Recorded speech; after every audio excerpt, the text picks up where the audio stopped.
நாம ஏன் இந்த உலகத்துல இருக்கோம்? இந்த யூனிவர்ஸ படைச்சது யாரு? நம்ம எல்லாரையும் உருவாக்குனதா சொல்ற அந்த கிரியேட்டர் யாரு? இதெல்லாம் பத்தி தான் நாம சிந்திச்சுட்டு இருக்கோம். போன பார்ட்ல மாயைனா என்ன? இந்த உலகமே மாயையால தான் ஆக்கப்பட்டிருக்கு. அதை உருவாக்குன அந்த கிரியேட்டர் யாரு? அப்படின்னு சொல்லி முடிச்சிருப்போம்.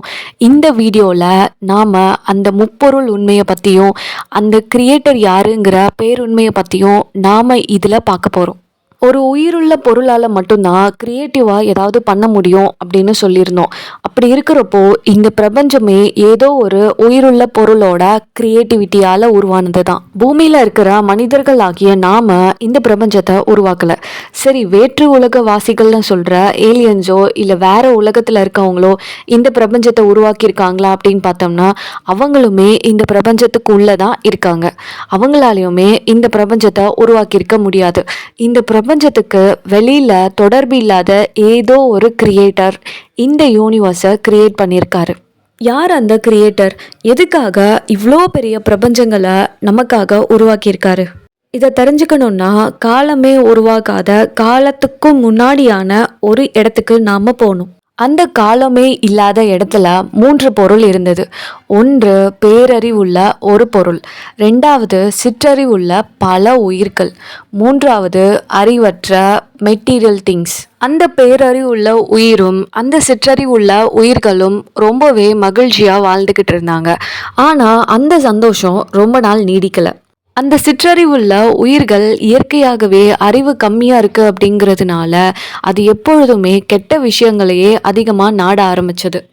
இந்த சிற்றறிவுள்ள உயிர்கள் இருள அறியாமையில சுத்திக்கிட்டு இருந்தது. அது எவ்வளோ இருக்குன்னு எண்ணிக்கையில அடங்காத அளவுக்கு இருந்தது.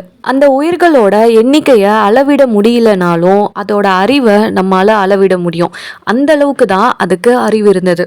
இந்த சிற்றறிவுள்ள சிற்றணுக்கள் எல்லாமே நல்லா தான் இருந்தது. ஆனா ஏன் அது இருள்ல போய் சுத்திக்கிட்டு இருக்கணும்? நாமளும் ஒரு உயிர் தான். சரி, நம்ம கிட்ட ஒரு நல்ல கருத்துள்ள படத்தை போட்டாங்கன்னா அந்த படத்தை பார்ப்போமா? அப்படி இல்லைன்னா ஒரு நல்ல என்டர்டெயின்மெண்ட்டான ஒரு குப்பை படத்தை பார்ப்போமா அப்படின்னு கேட்டிங்கன்னா அதனால எந்த பயனுமே இல்லாத அந்த குப்பை படத்தை தான் நாம் பார்ப்போம். இன்னொரு எக்ஸாம்பிள் கூட சொல்லலாம். இப்போ வாழ்க்கைக்கு தேவையான நல்ல கருத்துக்களை யாராவது ஒரு சொற்பொழிவாளர் பேசிட்டு இருக்காரு அப்படின்னா நம்ம அதை கேட்போமா? இல்லை ஒரு சினிமாவில் இருக்கிற ஹீரோவோ ஹீரோயினோ வந்துட்டாங்க அப்படின்னா அதை பார்க்க போவோமா? கண்டிப்பாக அந்த ஹீரோ ஹீரோயினை தான் பார்க்க போவோம். ரொம்ப ரொம்ப சொற்பமான மக்கள் தான் அந்த சொற்பொழிவை கேட்பாங்க. இதுக்கு காரணம் என்னன்னா உயிர்களுக்கு இயல்பாகவே சிற்றறிவு. இந்த சிற்றறிவு அதுக்கு இக்னோரன்ஸ் அப்படின்னு சொல்கிற அறியாமையை கொடுக்கும். இதனால தான் அந்த உயிர்கள் நல்லது எது தீமை எது அப்படின்னு பகுத்தறிய முடிஞ்சா கூட அது அதால செய்ய முடியாது. இதே சிற்றறிவின் காரணமாக தான் அந்த எட்டர்னல் ஸ்பேஸில் இருந்த உயிர்கள் எல்லாமே அந்த டார்க்னஸில் அறியாமையில் சுற்றிக்கிட்டு இருந்தது.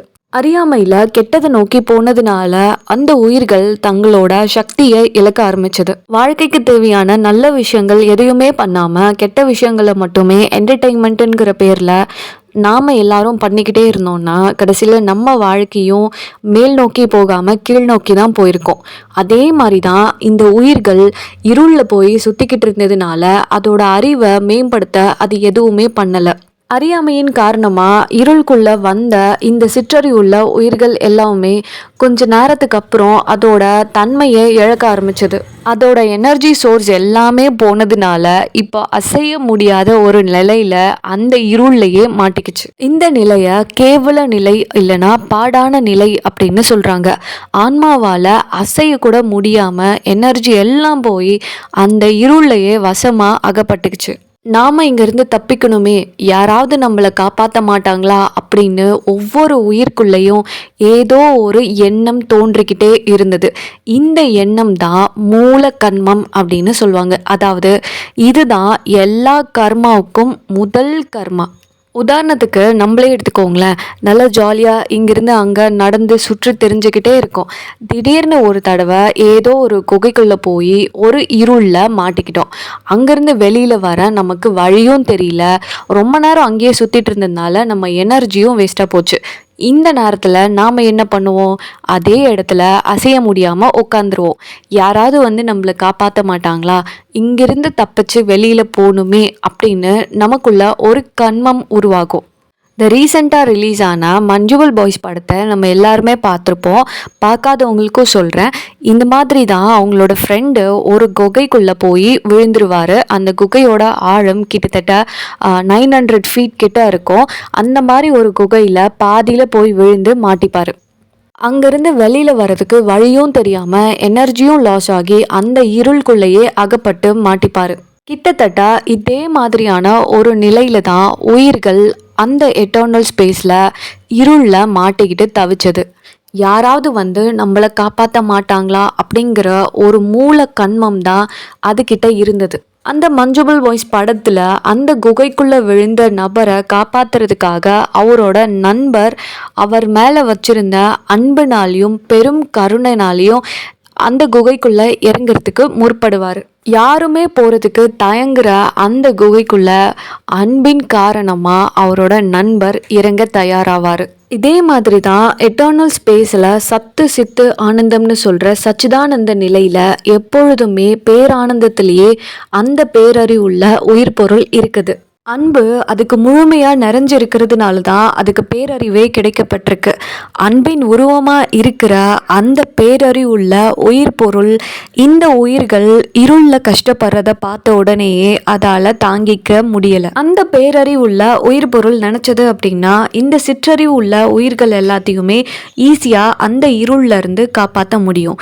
ஆனால் அந்த பேரறிவுக்கு ஒரு எண்ணம் தோன்றியது. அது என்னன்னா, சிற்றறிவுனால தானே இந்த உயிர்கள் இந்த இருளில் போய் மாட்டிக்கிச்சு. நான் திரும்பவும் இந்த உயிர்களை அங்கிருந்து காப்பாத்தினேன் அப்படின்னா மீண்டும் அது அந்த இருளில் போய் அகப்படுறதுக்கான வாய்ப்பு நிறையவே இருக்கு. அதனால இந்த சிற்றறிவுள்ள உயிர்கள் எல்லாமே தாமாவே அந்த இருள்ல இருந்து வெளிவரதுக்கான பாதையை அமைச்சு கொடுக்க முடிவு செய்து அதுவாகவே வந்தால் மட்டும்தான் அது மீண்டும் இருளில் அகப்படாது. இதுதான் அந்த பேரறிவு எடுத்த முடிவு. அந்த பேரறிவு ஒரு பாதையை உருவாக்குச்சு இல்லையா, அந்த பாதையை தான் தத்துவங்கள் அப்படின்னு சொல்லுவாங்க. இந்த சிற்றறிவுள்ள உயிர்கள் அந்த பாதை வழியாவே மேலேறி வந்தாங்க அப்படின்னா அவங்க அந்த இருள்ல இருந்து தப்பிச்சிருவாங்க. மீண்டும் அந்த இருளுக்கு போகணுங்கிற எண்ணம் வராது. ஏன்னா அந்த பாதை மூலமா பயணிக்கிறப்போ அவங்களோட சிற்றறிவு பேரறிவா மாறும். இது எல்லா இடத்துலையுமே அந்த பேரறிவு இயங்காது. அவரோட சன்னிதான மாத்திரையில் இது எல்லாமே நிகழும். அதாவது அந்த பேரறிவு இருக்க இது எல்லாமே தானாகவே நிகழும். இதுக்கு ஒரு எக்ஸாம்பிள் சொல்லணும் அப்படின்னா, ஒரு கிளாஸ் ரூமில் ஸ்டூடெண்ட்ஸ் எல்லாருமே இருப்பாங்க. அந்த ஸ்டாஃப் வர வரைக்கும் அந்த ஸ்டூடெண்ட்ஸ் எல்லாருமே கத்தி சண்டை போட்டு விளையாடிக்கிட்டு இருப்பாங்க.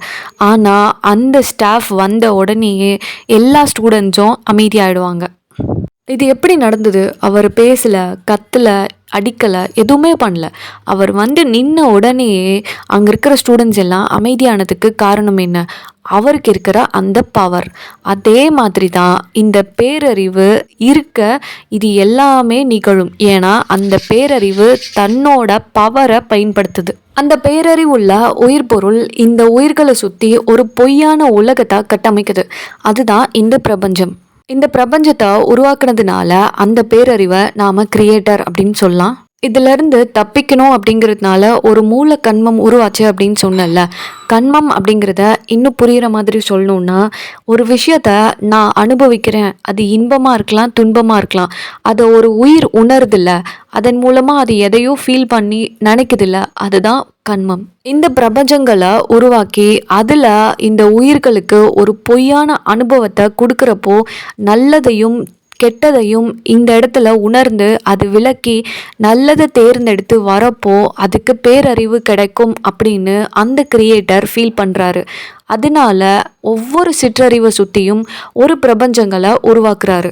அந்த சிற்றறிவுள்ள உயிர்கள் வேற யாருமே இல்லை, நாம தான். இந்த பூமியிலையும் இந்த பிரபஞ்சங்களில் வாழ்கிற மற்ற உயிரினங்களும் தான் அந்த சிற்றறிவுள்ள உயிர்கள். நாம் எல்லாருமே இந்த உலகத்தில் இருக்கிற மாதிரி தெரிஞ்சாலுமே நாம் அந்த எட்டர்னல் ஸ்பேஸில் அந்த இருளில் தான் மாட்டிக்கிட்டு இருக்கோம். நம்மளை சுற்றி மாயையா பொய்யா ஒரு உலகத்தை கட்டமைச்சது அந்த கிரியேட்டர் தான். இந்த மாயை அப்படிங்கிற அந்த ப்ரிமோடியல் மேட்டர் ஏற்கனவே இருளில் இருக்கிற ஒரு விஷயந்தான். இருளில் இருக்கிற அந்த விஷயத்த எடுத்து தான் இப்படி ஒரு உலகத்தை அந்த கிரியேட்டர் உருவாக்கியிருக்காரு. நான் ஏற்கனவே சொன்ன மாதிரி தான், ஒரு பைக்கு செய்யணும் அப்படின்னா அதுக்கான தனிமங்கள் எல்லாமே இருக்கும். அந்த தனிமங்களை நாம் எடுத்து தான் அந்த பைக் செய்வோம். அதே மாதிரி தான் ஏற்கனவே இருக்கிற அந்த மெட்டீரியல் திங்ஸ்ன்னு சொல்கிற மாயையிலிருந்து தான் இந்த பிரபஞ்சத்தை அந்த கிரியேட்டர் உருவாக்கியிருக்காரு. அந்த கிரியேட்டர் அவர்கிட்ட இருந்து இந்த ஆன்மா கிட்ட வரைக்குமே ஒரு 36 படிகள் நிறைந்த ஒரு பாத்தை தான் உருவாக்கியிருக்காரு. அந்த முதல் படி தான் சிவநிலை. மாயையிலிருந்து அவர் எப்படி இவ்வளோ பெரிய பிரபஞ்சத்தை உருவாக்குனாரு, மாயையோட பவர் என்ன, அவருக்கு இருக்கிற பவர் என்ன, இதெல்லாம் வர வீடியோஸில் பார்க்கலாம்.